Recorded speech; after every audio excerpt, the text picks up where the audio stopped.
Earth is the place we call home. It's where we work, eat, sleep, and go about our daily lives. But how well do we really know it? We like to think of Earth as the blue marble, a stable, temperate world hospitable to life. But that's really just a snapshot of a dynamic and evolving planet. If we zoom out on the cosmic timeline, we discover that our home would have been unrecognizable to us at most other times in its history. So, let's see if we can reconstruct what Earth might have looked like in the distant past. Let's imagine that alien scientists, who have never seen Earth as it is today, visited at various stages in its development. Depending on when these visitors arrived, they would have formed completely different ideas about the kind of planet Earth was. What would they have seen 4.5 billion years ago, 2 billion years ago, half a billion years ago? I'm Alex McColgan and you're watching Astrum. Join me today as we recreate Earth's ancient past and imagine what the planet might have looked like at various points in time.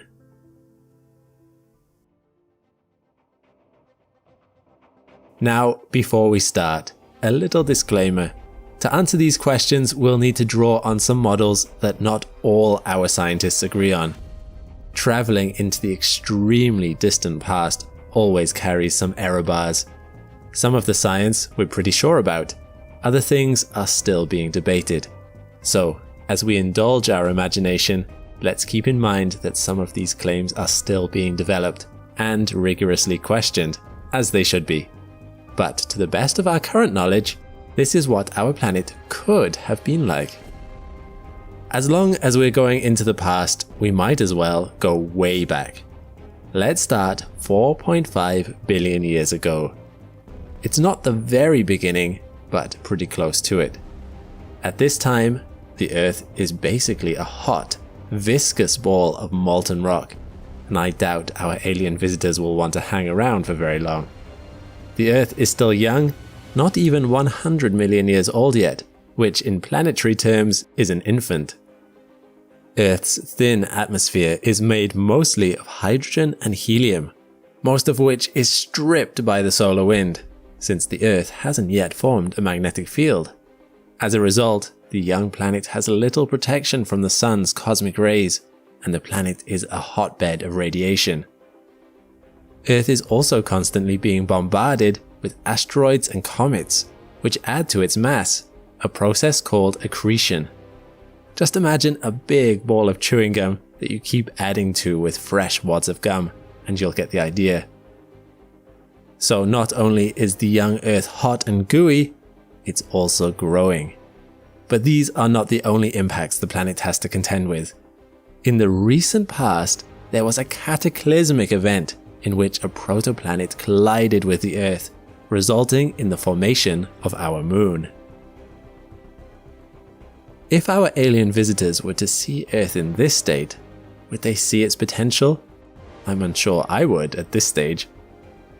But despite these ominous beginnings, the seeds of change are taking root. Riding aboard these inbound asteroids is a special compound that will play a crucial role in Earth's history: water. While not all of Earth's water comes from these meteors, scientists believe much of it does. According to this theory, hydrogen ions in the solar wind impact these meteors, ejecting oxygen atoms under their surfaces, thereby producing water. These frequent impacts seed much of the young planet's water. Then, as the planet cools, heavier elements sink towards the Earth's center, and lighter compounds, such as water, rise to the surface. Volcanic eruptions spew other gases like carbon dioxide, ammonia, and additional water vapor into the atmosphere. Eventually, all of this accumulating water vapor will lead to the formation of Earth's oceans and its mature atmosphere. So, even if Earth is a dangerous place to be at the moment, our alien visitors might see some untapped potential and come back to Earth once it's had a bit more time in the oven. Let's imagine that the scientists returned to Earth 2.5 billion years ago to see if anything has changed. 2 billion years have passed, and instead of a molten planet, they find what our scientists call the pale orange dot. Earth has developed a solid crust and magnetic field, which has retained a methane-rich atmosphere with a distinct pale orange haze, very much like Saturn's Titan. Earth also has vast oceans of liquid water formed from rainfall. Looking upward, our alien scientists see a terrifyingly huge moon overhead, far closer than it is today. Here's a fun fact. The moon has slowly been drifting away from Earth for the past 2.5 billion years and is still moving away from us at the rate of 3.8 centimeters per year. This drift will eventually stop, but not for another several billion years. But 2.5 billion years ago, the moon is much, much closer, and this proximity leads to far stronger tidal forces in the oceans. While this snapshot of Earth is probably more Earth-like than the previous snapshot, to me it almost feels more alien than before. Earth must have looked like a barren dream world, a lot closer to a surreal Salvador Dali painting than the teeming planet we know today. Being experienced in the field of astrobiology, our alien scientists take some blue-green water samples and find the cause of this orange haze, photosynthesizing bacteria called cyanobacteria. They are excited to find that Earth has developed life. These primitive bacteria are living in communities in shallow water, which in turn have released oxygen into the atmosphere in an event called the Great Oxidation. As part of this transformation, the Earth now has a protective ozone layer, which shields life from the most harmful effects of solar radiation. The bacteria are also producing unusual rock structures called stromatolites, similar to these modern ones located in Western Australia's Shark Bay. Cyanobacteria form stromatolites by cementing grains of sediment together with biofilms, or, to put it in another way, microbial slime. Stromatolites are one of the biosignatures that astrobiologists say we should be looking for on other planets, although they can have non-biological causes, so you have to look at them on a microscopic scale to be sure. Without any competitors, the cyanobacteria reign supreme. Using solar energy, they are converting carbon dioxide and water into nutrients, seeding the atmosphere with oxygen as a byproduct. Bacteria are now the uncontested rulers of planet Earth, and they have permanently altered their atmosphere in ways that make our current way of life possible. Enthusiastic for Earth's future, our alien scientists decide to come back to Earth 650 million years ago. And boy, what a difference 1.9 billion years makes. The planet is now in its cryogenian period, at a time scientists call Snowball Earth. According to these models, Earth is completely frozen over. Think of the last Pleistocene ice age, only a lot colder. In fact, all of the Earth's surface and half of its total ocean water are frozen solid. The Earth has become so cold that temperatures at the equator are similar to those in modern-day Antarctica. While the scientists aren't sure what triggered this downshift in global temperatures, some theories include a major volcanic eruption that spewed ash into the atmosphere, a vast reduction in greenhouse gases due to photosynthesizing life forms, and Milankovitch cycles, which we've previously covered on this channel. Of course, it was quite likely a combination of factors that amplified this global cooling. Interestingly enough, underneath all this glacial ice is a single supercontinent called Pannotia, centered on the South Pole. However, given the vast glacial cover, our alien visitors are having trouble discerning land from ocean. As a side note, don't confuse this supercontinent with Pangaea. Plate tectonics will eventually break apart Pannotia and reform that later supercontinent in a few 100 million years. But let's not get ahead of ourselves. Our space visitors land and wander around the vast, endless glaciers, amazed that this frozen landscape was once covered in molten rock. At first, they think the harsh climate might have wiped out Earth's fledgling life, but that life has proven remarkably resilient. Cyanobacteria remain in the ocean, perhaps clustered around hot hydrothermal vents, much like the black smokers that are currently at the mid-Atlantic ridge. There are also newly evolved microbial lifeforms, such as red algae. Complex, multicellular life remains elusive, but the fact that life has found a way to survive the planet's harshest freezing events so far is a testament to its staying power. At this point, I'd like to imagine our alien visitors having an argument among themselves. The youngest and most temperamental of the group is having a tantrum. First a lava ball, then a barren bacterial playground, and now a ball of ice, it exclaims. Why do we keep coming back here? But the eldest of the group puts an arm, tentacle, or articulated limb of our preference around its younger comrade. Patience, the wise alien tourist says to its impertinent partner. I have a feeling this planet is in for some major shakeups. Let's come back in another few 100 million years. I think it will be worth the trip.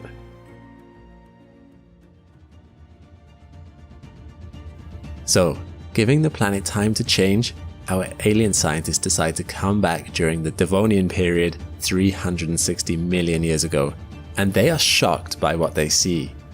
The planet has thawed completely, with temperatures generally warmer than those of the present day.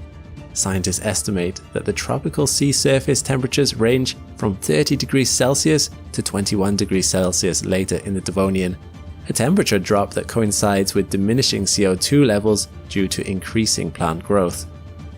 The supercontinent has broken up and formed multiple continents, the largest of which is Gondwana, covering the South Pole and much of the Southern Hemisphere. Gondwana incorporates much of what is modern-day Africa, South America, Antarctica, Australia, and India, so it's pretty big. But the most dramatic change our visitors notice is that life has already undergone the Cambrian explosion, a rapid expansion of biological diversity that filled the seas with all sorts of complex life. The oceans are now teeming with trilobites, clam-like brachiopods, and complex marine vertebrates, such as fish. Among the more fearsome specimens are Dunkleosteus, a massive, armored fish 10 meters in length, and Titanichthus, another giant with a taste for smaller prey, like krill-like zooplankton. Given the presence of these fish that look like great white sharks crossed with armored submarines, our alien scientists decide not to go for a swim, despite the invitingly warm waters. Meanwhile, plants have completely transformed what was once barren continental crust. With no large herbivores in existence, vegetation grows unchecked into dense, sprawling forest, which have produced a layer of stable, nutrient-rich topsoil. But these trees would look very unusual to us. They are vascular plants, related to today's ferns and some conifers. There is also an enormous tree-like fungus called prototaxites, which stands some 8 meters tall. Very likely, these mysterious tree-like structures are fruiting bodies of far larger subterranean organisms which haven't been preserved. A few marine species have even evolved limbs and are beginning to walk on land, such as Ichthyostega, a rather charming four-legged vertebrate that looks like a modern amphibian, whose stout limbs and lungs allow it to navigate swamp-like habitats. As our alien visitors leave the Devonian period Earth, they finally have a sense of the ecological diversity and temperate climate that will follow. The once molten planet turned pale orange dot turned giant snowball now somewhat resembles the blue marble we know today. Of course, other big changes are yet to happen. A mass extinction event will soon decimate marine life and eventually lead to greater complexity among the land animals that adapt. Temperatures will again plunge, setting off the late Paleozoic Ice Age before rebounding to warmer temperatures again, and complex life will continue evolving in remarkable ways. Among the new species will be amphibians and some giant reptiles you might have heard about called dinosaurs. I wonder when our alien scientists will visit next. How far in the future will they be? Will they meet us? Will they exchange some intergalactic travel tips with our future descendants? I guess we'll have to leave that chapter of Earth's saga for another day. I hope you enjoyed this journey of planetary evolution. Are you interested in hearing some more about Earth's past in future episodes? If so, let me know in the comments. When we're learning about the things that happened millions of years ago, it is inevitable that we are confronted with a mixture of facts and theories, scientists' best guesses about what conditions were like. But when I'm learning about the world today, I don't want confusion over what's a fact and what's opinion. That's why I found Ground News, the sponsor of today's video, to be so useful. Ground News is the world's first news comparison platform. Sadly, most news outlets don't present you with nice rating score about how factual they are or their political leanings. But when I open a story on the Ground News app, I'm met with a factuality rating and political spectrum breakdown for articles collated on their platform. If you're interested in erasing your news blind spots and understanding the context of your news, why not click my link in the description below to try Ground News for free, or subscribe to unlock all the features you've seen here today. Go give it a try. Thanks for watching. Want more about Earth? Check this playlist here. A big thanks to my patrons and members. If you want ad-free Astrum videos too going forward, check the links in the description. All the best and see you next time.